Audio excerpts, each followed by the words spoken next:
They killed their supreme leader, and we're not going to do anything about it. Like that would be the last. Nobody's going to say that. Nobody's Yeah, going to you say know, that the publicly, regime. Yeah.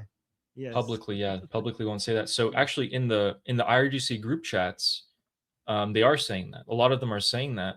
They're like, look at what state you've dragged the country into. I have to spend all my money buying food, and I'm behind on rent, this and that. The US is bombing my country. I don't get to do anything. What are you talking about? Revenge? Shut up. Shut up about revenge. Fix my situation. But they can't really come out and like say it. Like anonymous people can say it, but Texas troop, what very hardliner? Hardliners want is to strike now and to create chaos in Hormuz, but Ghalibaf and those RGC guys behind him are smarter and they want chaos just before midterms. So can you clarify they want chaos before midterms? What does that look like? Well, I mean, they want their leverage that they have. They think that they have. So he's right. By the way, he's very Gandalf is 100% correct, right? So Ghalibaf wants to, give in to President Trump, but he also doesn't want to. He also wants to show President Trump that I have some leverage over you, right? Because you are desperately trying not to have any tension during the before the midterms, and you need to give me what I want, or else I could cause chaos before the midterms. So some people within the Islamic Republic think that given that President Trump is very eager not to have any conflict before the midterms, maybe we could pressure him to give us a more favorable, you know, deal by telling him that we have this leverage over him, that we do have the power to start this before the midterms. And I think President Trump wants to show them, I really don't care. Like that would be the smart thing for President Trump to do, to try to convince these people that actually, if you want to go, I can go, right? Like you want to go now, you want to go now, we can go now. So that would be what President Trump has to do to Ghalibaf people. Like you don't have much, you don't actually have leverage over me. I can go now if you want to. Like you want to go, you really want to go because we could go. So that's So what he's saying. two leaders. We have Donald Trump, we have Ghalibaf. We count these guys as the two leaders of the opposing sides here. Both leaders have people under them pressuring them. They are under pressure. Every leader is. They both have to gain leverage over each other, but there is no clear line at which they can, how close can we get without actually kicking things off fully. Trump now has to hit them hard enough or hit them in a way that they would understand that they have no leverage. And Ghalibaf has to claw at things and do things, pull some strings, use some people to show Trump that Ghalibaf has leverage over Trump for the midterms. So this is a slippery line here. It's a slippery slope. Where do you see the start and finish line? You don't really, in my opinion. Hmm. I think that many people within the Islamic Republic, even on Ghalibaf's side, are convinced that President Trump is bluffing. That he every time he comes out and says like, "Oh, ceasefire is over," a lot of them are convinced like he's bluffing. He doesn't want to do anything, right? And President Trump's challenge right now is to find a way to convince the regime people that he's not bluffing, right? That they have to be careful, because if he goes out, like he has to find a way to show Ghalibaf people that if they start this is going to be devastating.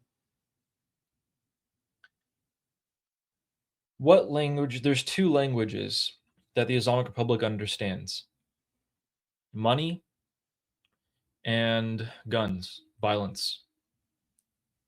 Hmm. It looks like he just did violence for 2 nights in a row. Frankly, in my opinion, nowhere near enough. And we'll get to that in a second. Actually, there's more to that, those strikes that he just did this week. But then there's also the economic pressure. So they just revoked the oil license.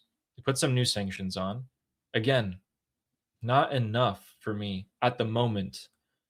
But if it ramps up, we'll find out where the breaking point of the Islamic Republic is. At what point do they come to the table? It looks like Trump's trying to slowly find that. I'm more of a proponent of, hey, just If you have to erase that line and put it 100 feet in front of you, do it as long as you find it immediately.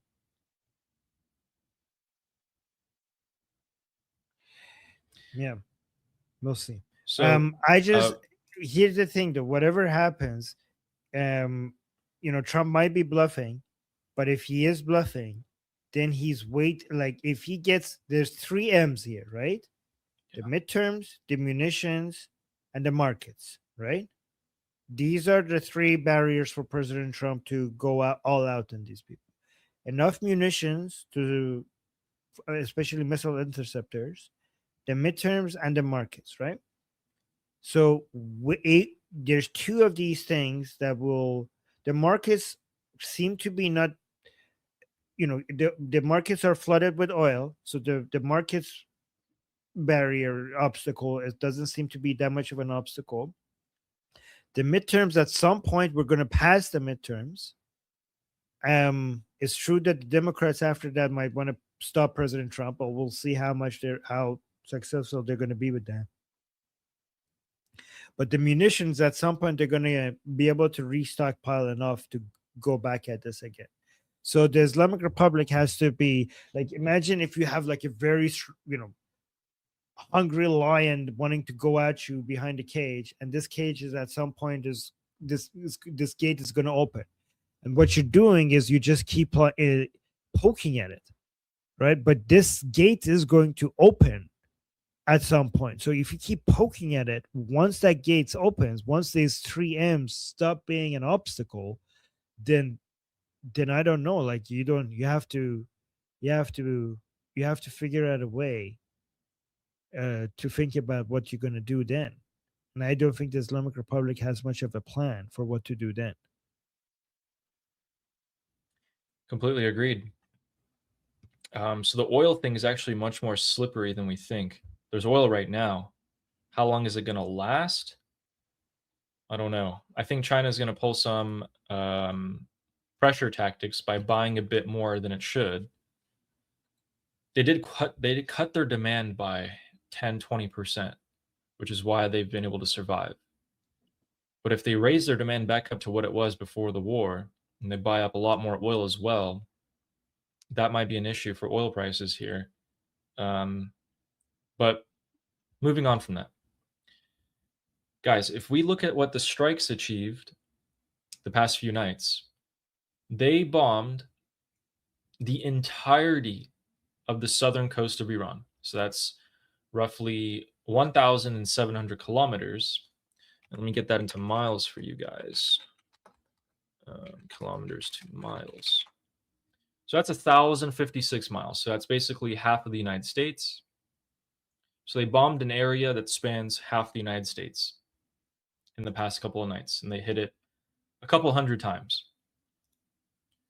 They hit the most strategic, important positions. They hit the first, second, third, fourth, fifth fleet bases of the Islamic Republic Navy. They hit Air Force, airfields. They hit a couple of pieces of infrastructure, like nuclear power plants. But the important part is that all of the islands, all of the bases, every lookout point, like Sirik, where they launch missiles into the Strait of Hormuz and has an elevated position to easily shoot it, all of these things got hit really hard, massive explosions that we saw. What's the significance of that? Why would you be hitting all of the bases there, everywhere from Ahvaz to Chabahar, the entirety of the south coast, if you weren't planning or preparing for something bigger? With the USS Boxer on its way carrying 3,000 Marines, taking that ship away from the Pacific theater to deter China is more, in my opinion, more of a threat. It's a threat of real action that they will probably conduct in varying capacities at some point in the future. That's what I believe. I believe that these were preparation strikes, and we'll see probably more of them if they choose to act with the Boxer. That's just one of their options that they're keeping open. My name is Armin Navabi. I'm an Iranian political analyst with decades of experience fighting the Islamic regime inside and outside of Iran. Make sure you follow me for more, and also make sure you join our discussion group. I'm there almost every single day. Come talk to me there and the rest of the people there in our group calls. It's a great place to meet and talk to people who like talking about politics.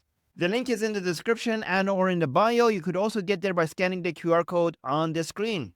See you there.